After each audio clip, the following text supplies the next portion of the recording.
Hi everyone, in this video I'll be showing you the ways to connect forex.com to MetaTrader 5.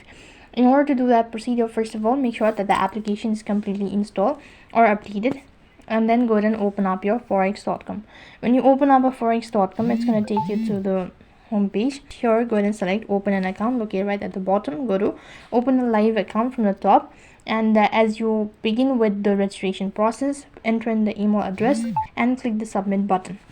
Now on the other page here, you need to go and select forex.com and now tap the next button. So this is basically how you can start linking your forex.com to MetaTrader 5. All you need to do is just go ahead and create your account, and accordingly your forex.com will be connected to MetaTrader 5.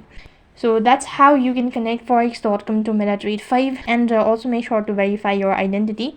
When you're done creating your account, then you can begin with the trading process. So that's it for this video. I hope the video was helpful. Make sure to like, share and subscribe to our channel. Thank you for watching. See you in the next video.